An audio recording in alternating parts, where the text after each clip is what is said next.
The Canadian government is on the verge of an implosion, and Trudeau may take the fall. Welcome to America Uncovered. I'm Chris Chappell. Canadian Prime Minister Justin Trudeau is in a political crisis he can no longer ignore. Canadians are abandoning support for him. I'd say try to put on a happy face. That's at least better than the other type of face he's known to put on. Now this is shocking. I mean, Canadians are known for being polite and friendly, but they've decided to drop that for Trudeau. We're going to invest in you and your jobs? I don't believe you for a second. What do we do with traitors in Canada, Mr. Trudeau? We used to hang them for treason. And you're doing that very same thing to us now. King Trudeau, what gives you the right to continue? What gives you the right to stay in office? You failed Canada. You've ruined our country. Which is a shame since so many Americans are talking about moving up to Canada to escape a Trump presidency. And speaking of Trump, he's adding fuel to the flame. Trump has vowed to add a 25% tariff on Canadian goods if Canada doesn't crack down on drug smuggling and illegal immigration into the U.S. Yes, a huge portion of America's illegal immigrants are actually Canadian, don't you know? I mean, y'all know what I'm talking about. Fellow American here talking straight. But Trump's tariffs seem to be the tipping point. Trudeau's finance minister and deputy prime minister, Freeland Quit after a meeting where she clashed with Trudeau over Trump's tariffs and other spending. In a letter posted on X addressed specifically to Trudeau, Freeland said that Trudeau no longer wanted her as finance minister and offered her another position. Freeland chose to quit instead, noting how the both of them have found themselves at odds over the past few weeks. She said that now wasn't the time for costly political gimmicks.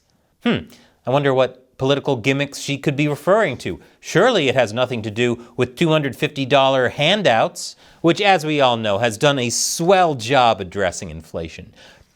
Trying to solve inflation by printing money is like trying to cure obesity with poutine. I mean, chili cheese fries, partner. Better make sure that's American cheese on there, son. Now, never missing an opportunity to take a political jab, Trump said on Truth Social she was totally toxic and not at all conducive to making deals which are good for the very unhappy citizens of Canada. She will not be missed. The thing is, Freeland's resignation is not a sudden shot in the dark. Trudeau has been on really shaky political ground for a long time. And now, calls are coming from Trudeau's own Liberal Party for him to resign. Today, I'm calling on Justin Trudeau to resign. He has to go. Incumbents have a certain shelf life in social media age. I believe the Prime Minister has passed that shelf life. It's gotten to the point that hashtags like Trudeau must go, Trudeau destroying Canada, and Trudeau must resign started trending on X, even though Elon Musk says, please stop using hashtags. It's gotten to the point that there are even reports Trudeau himself is considering resignation, though as of this recording, Trudeau hasn't resigned. So how is it possible that someone so popular not that long ago got to this point? Trudeau's approval ratings have tanked. When he first came into office, he had an approval rating as high as 63%.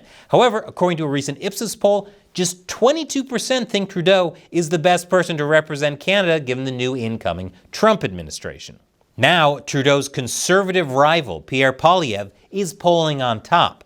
But it gets worse for Trudeau.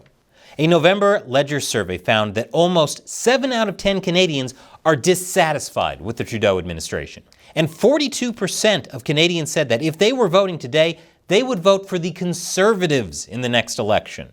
Trudeau's Liberal Party is losing its grip.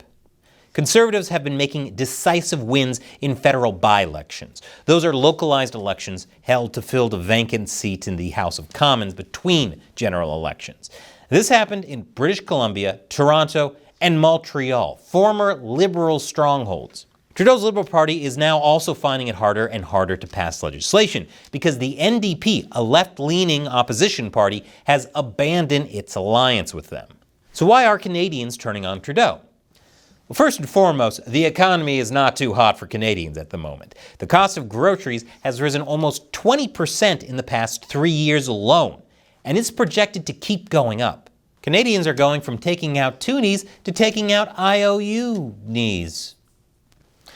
There's also a housing crisis. Rent is at record highs, despite billions of taxpayer dollars in federal spending.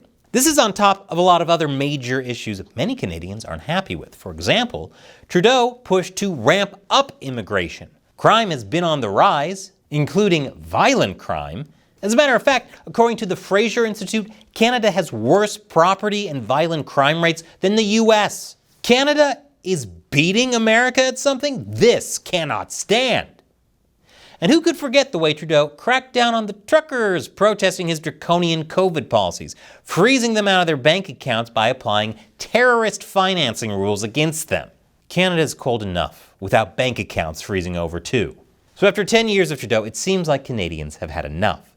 And with federal elections coming up next year, we might just see Canada's Conservative Party make a clean sweep.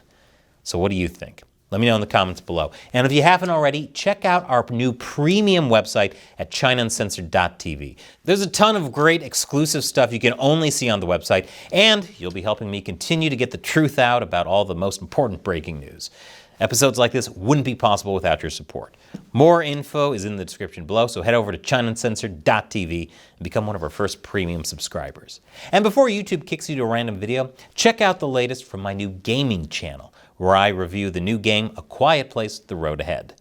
Once again, I'm Chris Chappell. Thank you for watching America Uncovered.